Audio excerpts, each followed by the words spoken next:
Good morning বন্ধুরা, welcome back to my channel. তোমরা সবাই কেমন আছো? আশা করছি ভালো আছো, আমিও খুব ভালো আছি। তো আই হোপ আজকের ব্লগটা তোমাদের ভালো লাগবে। তো এখন বাজে সকাল 8টার, এখন থেকে আমি তোমাদের কাছে আমার ব্লগটা শুরু করলাম। সকালবেলা উঠেই সব বাসি কাজ সেরে নিলাম, কারণ তোমাদের দাদার তো অফিস বেরোনোর থাকে, তাই জন্য ওকে রেডি করতে, তারপর ওর সব কিছু গোছাতে আমার আর সকালবেলা ক্যামেরা অন করা হয় না। তাই সকালে সব কাজ বাসি কাজ সেরে তো এইদিকে আমি চলে এসেছি বিছানা গোছাতে, কারণ বিছানাটা না গোছানো অবধি মনে হয় কোনো কাজই কমপ্লিট হয়নি। তার মাঝখানে দেখো ভাগ্নে এসে বললো চলো না মামি একটুখানি পার্কে যাই। ওর কথা আর কি আমি ফেলতে পারি বলো, তাই ওর সাথে এসে আমিও মাঝখানে কিন্তু একটু বাচ্চা হয়ে গেলাম। আর বললাম চ দুজন মিলে একটুখানি চড়েই নিই। তারপর ঘরে আসলাম, এসে বাকি যে কাজগুলো ছিল, দেখো ঘর ঝাড় দেওয়া আমার অনেক আগেই হয়ে যায়। তাও ওই যে ঘর মোছার আগে একবার ঝাড় দিলে মনে হয় কি না ঠিকঠাক তাহলে ঝাড় দেওয়া হচ্ছে, তাই ঘর মোছার আগে একটু ঝাড় দিয়ে নিলাম। নিয়ে ঘরটার মুছে এখানে চলে আসলাম জামা কাপড়গুলো কাচতে। আমার মোটামুটি জামা কাপড় একটু বেশিই হয়, কারণ আমি রোজ কাচতে পারি না, তবে রোজ কাচার চেষ্টা যেন তো করি। আর এবার থেকে ভেবেও রেখেছি যে রোজই কাচবো, কারণ আমার একটু হাতের প্রবলেমের জন্য আমি রোজ কাচতে পারি না। আর যেদিন ভারী ভারী কাছাকাছি থাকি না, সেদিন আমার প্রচণ্ড টেনশন হয় যে পরিষ্কার হবে তো, ঠিকমতো হবে তো। তো সেখানে দেখি হ্যাঁ সত্যি পরিষ্কার হয়ে যায়। তো এখানে বেড কভারটা আমি পা দিয়েই কাচছি, কারণ হাত দিয়ে কাচা সম্ভব আমার নয়, তাই পা দিয়ে ভালো মতো রগড়ে নিচ্ছি। তারপর এগুলো ধুয়ে আর মেলে দেবো ছাদে। আর সকালবেলা উঠে জানো তো শীতকালে কাজ করাটা খুব টাফ, তবে ওই যে সকালবেলা উঠে যত তাড়াতাড়ি একভাবে কাজ করা যায়, সেখানে কিন্তু মনে হয় যে কাজটা তাড়াতাড়িও হয় আর আলসামিও লাগে না। আর সেখানে যদি কাজের মাঝে তুমি একটু বসো, একটু শো, একটু কাজ করো, আর সেখানে যেন কাজের আলসামিটা বেশি লাগে। তাই সকালবেলা উঠে একভাবে কাজ করে নাও, তাহলে কিন্তু পরে পুরো বেলাটা ছুটি পাবে। তো এইদিকে দেখো সকালবেলা কাছাকাছি করার পর আমি এদিকগুলো ছাদে মেলে দিচ্ছি, কারণ এখন ছাদে মেলে দিলে 2:30-3টের মধ্যে পুরো শুকিয়ে যাবে। আমি এসে ছাদ থেকে নিয়ে যেতে পারবো, তাহলে একটু গরম গরমও থাকবে আর ভাঁজ করতেও সুবিধা হবে। মেলা করে মেললে কি হয় জানো তো, একেবারে সন্ধেবেলা গিয়ে শুকায় আর জিনিসগুলো পুরো ঠান্ডাও হয়ে যায়। তারপর নিচ থেকে এসে ভাবলাম জলগুলো ভরে নিই, কেন সকালবেলা একবার জল ভরলে আমার অন্তত বিকেল অবধি চলে যায়। তার জন্য বিকেল কেন বলবো, আমার সারাদিনটাই চলে যায়। তো এর জন্য আমি আর ওরকম ঝামেলা করি না, আমি একবারে বসে শেষ হয় সব বোতলগুলো ভরে রেখে দিই।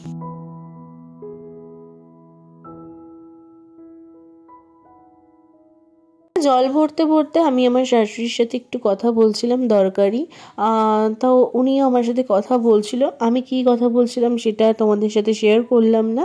তারপর দেখো জলের বোতলগুলো এনে আমি জায়গা মতো সবকটা রেখে দেবো। খাটের পাশে 3টে, সোফার পাশে 2টো, এরকমভাবে আমি জায়গা মতো রেখে দিই। আমি এক জায়গায় বোতল রাখলেও আমার হয়, কিন্তু আমার মনে হয় এটাই সুবিধা, কারণ খাটে বসলে আবার জল এনে দাও, তার থেকে যে যার হাতের সামনে জল পাওয়াতে এতে বেশি সুবিধা হয়।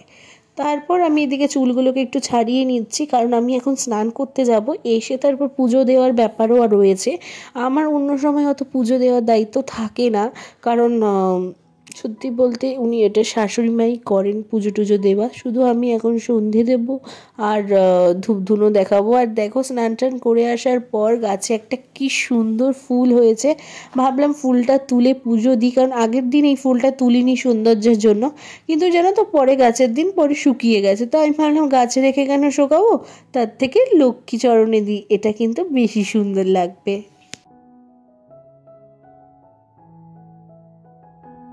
জানো তো আমার একটা সমস্যা রয়েছে, আমি শাঁখ বাজাতে পারি না। আমাদের বাঙালদের মধ্যে যেরকম উলুটা হচ্ছে মেন, এখানে কিন্তু ঘটিদের মধ্যে শাঁখ বাজানোটা মেন, কিন্তু আমার শাঁখ বাজালে যেহেতু টনসিল ফুলে যায়, এজন্য শাঁখ বাজানোটা আমি পারি না।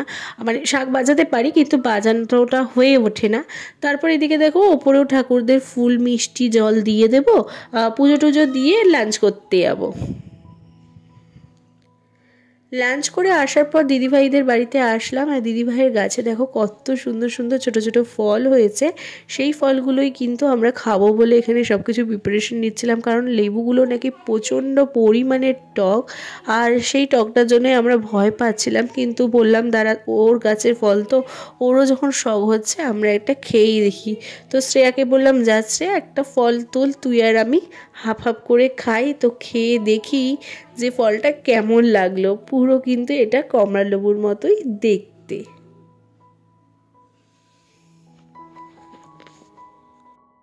সত্যি না হবে না, এগুলোকে কাম করতে একটু দেখায় এটা পুরো টক মতো খেতে, পুরো টক একটা খোল দেখি, পুরো কমলা লেবুর মতো ছাড়া দেখতে, মিনি কমলা লেবু।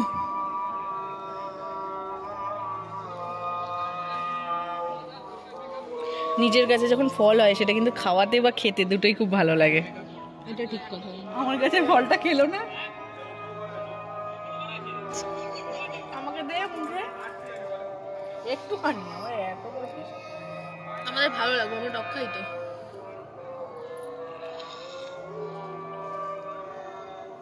আমি একটু খাই।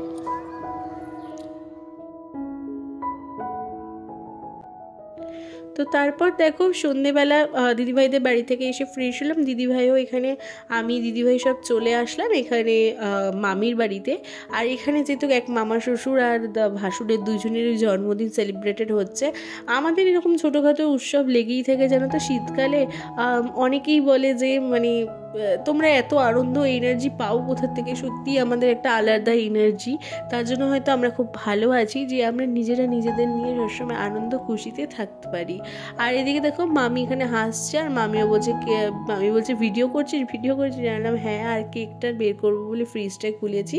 তার আগে ওদের সাথে একটুখানি গল্প করছিলাম, আর কেক কাটারও টাইম হয়ে যাচ্ছিলো, যেহেতু রাতের রান্নাও তৈরি হচ্ছিলো। আর এদিকে আমিও টুকিটাকি কাজ করছিলাম, আর দিদিভাই ওরা সব রান্নার দিকে কাজবাজ করছিল।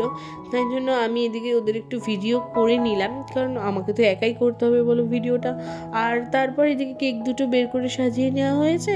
তারপর দুই বার্থডে বয়ও বসে পড়েছে। তো চলো এবার কেক কাটিং হবে বলে তারা ওয়েট করছে। আর মাঝখানে কিন্তু এটা আমার একটা দেওর, তো ও বসে পড়েছে কেক কাটবে বলে। আর ছোটোগুলো সব উঠে পড়েছে, দেখো একজন মামার কোলে বসে আছে, তারপর কেউ দাদুর কোলে। এরা সব কেক কাটিং, বাচ্চাদেরই তো আনন্দ বলো, বাচ্চারাই কাটবে। তো এখানে কেক কাটিং হয়ে গেছে। কেক কাটিং হয়ে যাওয়ার পর এখানে কেকটি কেটে এখন সবাইকে দেওয়া হবে।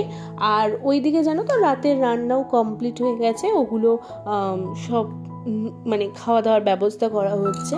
তার মাঝখানে আমি তোমাদের একটা কথা বলি, যে শীতের বেলা কিন্তু ঘুম থেকে উঠে কাজ করতে সত্যি খুব আলসামি লাগে। তাই জন্য যতটা পারি নিজের মানে জোরে কাজগুলো করে নিই। তবে আমাদের তো সাংসারিক কাজ করতেই হবে, কিচ্ছু করার নেই। তো যাই হোক, আর কিছু বলবো না।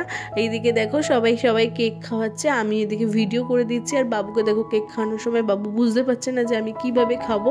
আর দিদিভাই এখানে কেক খাইয়ে দিচ্ছে, তারপর আমিও একটু খাওয়াবো। আর দাদা মানে বিকি দাদা, তারপর মামা দুজনেই কিন্তু আমাকেও কেক খাইয়েছে। তো এখানে আমি দেখো সবাইকে কেক খাইয়ে দিচ্ছি। আর ওখানে মামা বলছে কি দাঁড়াও, দাদা বলছে প্রণাম কর, মানে মামার যে দাদা। তাই জন্য দেখো এখন মামা প্রণাম করবে। সো সেই ভিডিওটাও আমি নিয়ে নিলাম, ভালো মতো ষষ্ঠাঙ্গে প্রণাম করছে। তো আর এইদিকে দেখো কেক কাটিং হচ্ছে, আমরা সব কেকগুলো খাবো বলে। তার মাঝখান থেকে আমার ভাগনা একটু দুষ্টুমি করেছে বলে আমি ওকে বকছিলাম। আর চলো তাহলে আজকে বকতে ব্লগটা শেষ করি। আজকে ওকে বকা দিয়ে ব্লগটা শেষ করলাম। ভালো লাগলে কিন্তু অবশ্যই লাইক, কমেন্ট, শেয়ার আর সাবস্ক্রাইব করো। আর যারা এখনও সাবস্ক্রাইব না করে ভিডিওটা দেখছো, তো প্লিজ একটু সাবস্ক্রাইব করে দাও। সবার সাথে দেখা হচ্ছে নেক্সট ব্লগে। টাটা।